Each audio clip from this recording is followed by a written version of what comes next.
Thank you very much for having me today and for the invite to this interesting webinar series. So, I am Francesco Putzolu.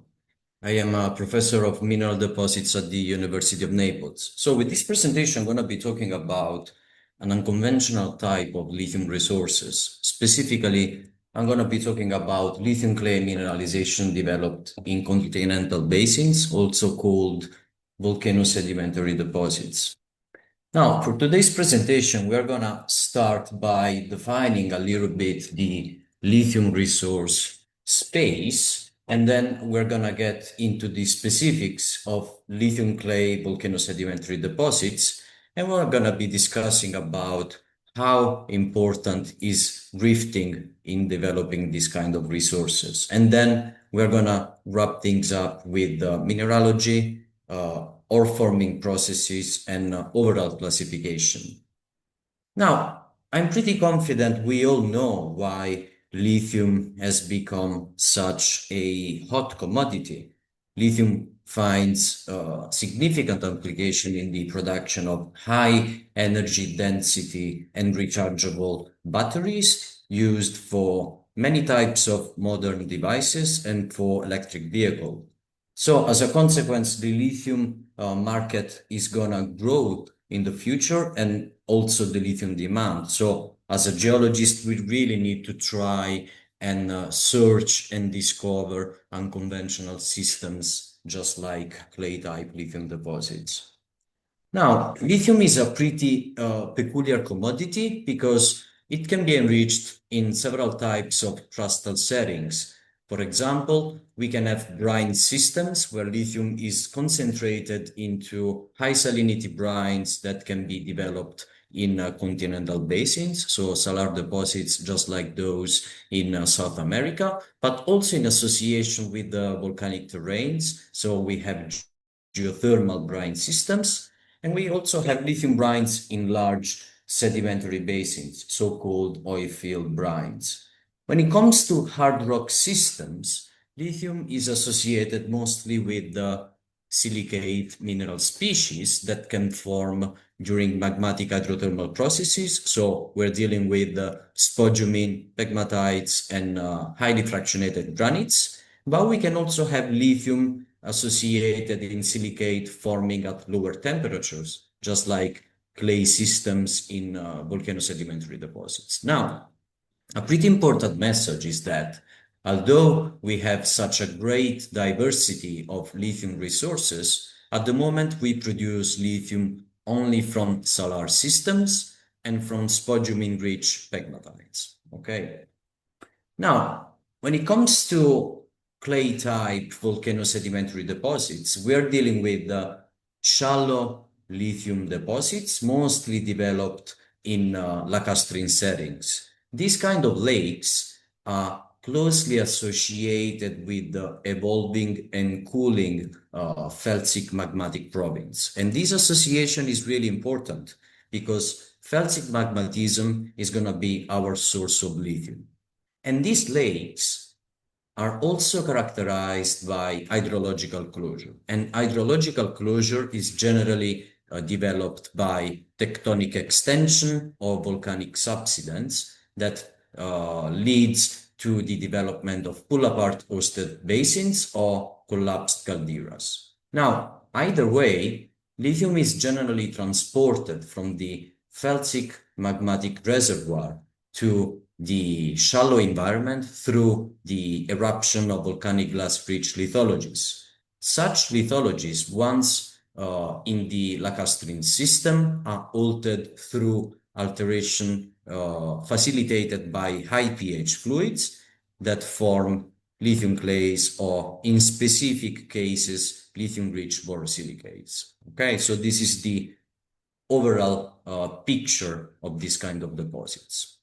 Now, if we look globally, we can see that we can find clay-type volcanosedimentary systems mostly in areas of recent to old active margins. So we have quite a lot of deposits in the basin and range areas of Western US, in South America, all across the Western Balkans and Western Anatolia region, and in Central Asia. Okay. Now, let's try and see why rifting is so important. And to have an idea about the importance of rifting, we need to take a step back and we need to look at the petrological features of magmatic rocks associated with the clay type systems. And these rocks are really important because these rocks are the source of lithium for the secondary mineralization. Now, if we look at the petrology, we can see that we mostly have highly fractionated rocks with a rhyolitic or granitic composition. These rocks are pretty much enriched in alkalines and have a paraluminous to peralkaline petrological footprint. Now, this kind of petrological composition suggests that these are crustal igneous lithologies formed through crustal anatexis. But we know that during crustal anatexis, we can have two kinds of processes facilitating the melting of the continental crust. These processes are the muscovite breakdown and the biotite breakdown. And overall, the biotite breakdown is really important to form lithium-enriched melts because biotite is the main repository of lithium and other associated elements in metasediments in the middle crust. But getting to the temperature of dehydration melting of biotite requires energy in the form of heat. And this kind of energy is pretty much observed in areas of significant hyperextension, such as in backup settings, where during the latest stages of continental collision, we have the collapse of the orogenic belt facilitated by hyperextension.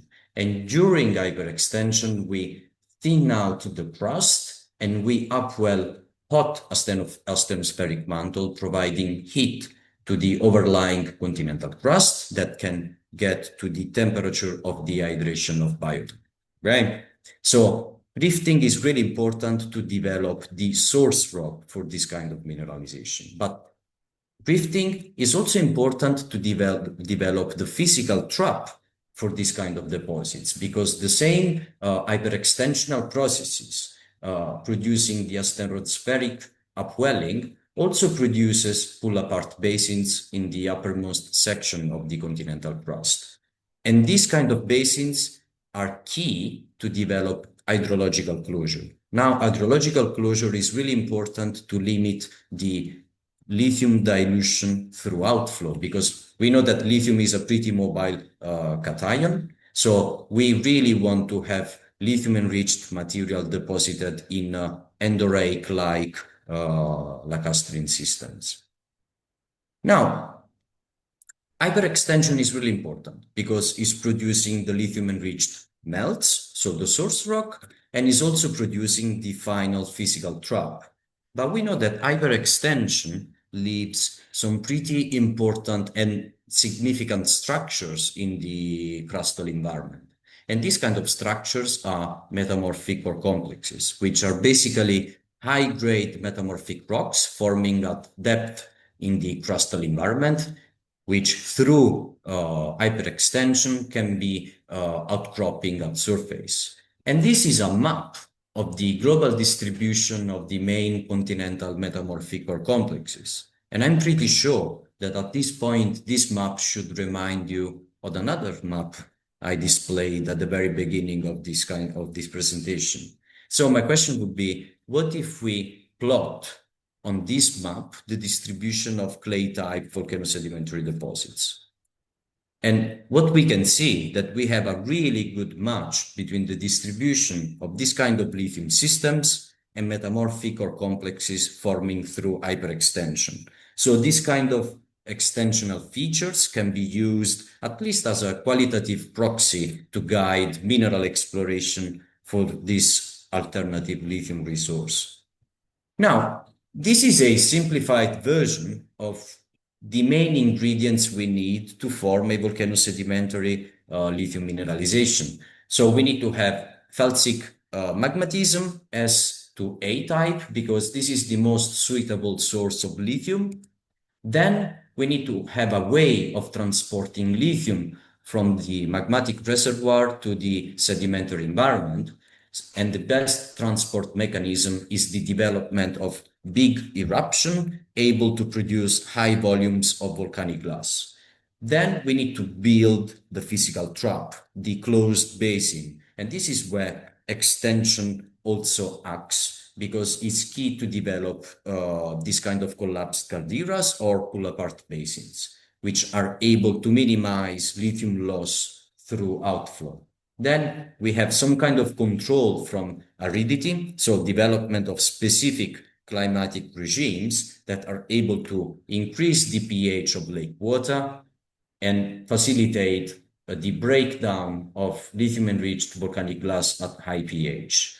And this process is really important to produce the actual secondary lithium mineralization. So if you look at the secondary lithium mineralogy in this kind of systems, in most cases, lithium is going to be concentrated in smectite clays like hectorite, which is a magnesium lithium smectite. In a few deposits, lithium can be also associated with illite, which is a really important mineral species because it's going to contain much more lithium if compared to smectite clays. In Francesco, only you are one 10 minutes system. now. Sorry to Okay. interrupt. You are 10 minutes now. That's okay. In only one deposit globally, lithium is associated with the high-grade borosilicate iodine. Okay. Now, if we look globally at this kind of deposits, we can approach to the classification mostly based on mineralogy of lithium and on the presence of borates, because in this kind of basins, you can also have borate resources. Now, clay type systems per se have pretty high lithium boron ratio because there are no borates in them. Okay, and we have pretty archetypal systems in Western US, just like the McDermott caldera, where lithium is associated with both smectite and locally with illite. But in some cases, our lithium clay mineralization can co-occur with economic volumes of borates. So we have mixed clay borate lithium deposits. And also in this case, we have some key examples in Western US, but also in Turkey. Right in the middle of this sketch, we have jadarite or borosilicate type mineralization, only observed in the other deposit in Serbia. Now, arguably, the most exotic subcategory of this mineralization type are jadarite type systems. But I would personally argue that the most mineralogically challenging are clay type systems, because clays are really fine-grained, chemically and mineralogically complex. So what we did is trying to develop an easy way to classify the different types of clay systems. And what we did is developing a methodology of comparison between bulk rock composition of deposits and the stoichiometric composition of the most common clay species in volcanosedimentary deposits. Now, I know that this might sound a little bit complicated, but it's less complicated than it sounds. And I'll give you a couple of examples. So we can, for example, use the bulk rock composition of lithium and magnesium, and we can plot the stoichiometric line of several clay species. So magnesium smectite containing no lithium are going to be an horizontal line. Lithium smectite is going to be represented by this line. This is going to be lithium illite, which having higher lithium magnesium ratio has this kind of steep. And then we have lithium fluorine micas, vertical line, because they contain no magnesium. So we can start plotting real case example of composition of lithium clay deposits. And we can see that low-grade systems are low-grade because they include a mixture of hectorite and magnesium smectite with no lithium, while intermediate grade deposits, they have a composition pretty much in line with the lithium smectites. Now, if we start observing the chemical composition of systems with anomalously high lithium grades, we can see that the upgrade of lithium is mostly associated to the illithization of smectite, represented by a shift of the bulk rock data from the ectorite to illite stoichiometric line. And in a few cases, we also have some preliminary indication that also in volcanosedimentary deposits, you can have part of lithium may be associated with lithium fluorine micas from polylithionite and zimbaldite group. Okay? Now, mineralogical changes when it comes to lithium deposits are really important because lithium mineralogy controls deposit grade, and deposit grade controls the overall economics of a project. So this is a compilation of grade and tonnage data from different type of lithium deposits. So in gray, we have brines, mostly continental brines. In green, we have granites, where lithium is in micas.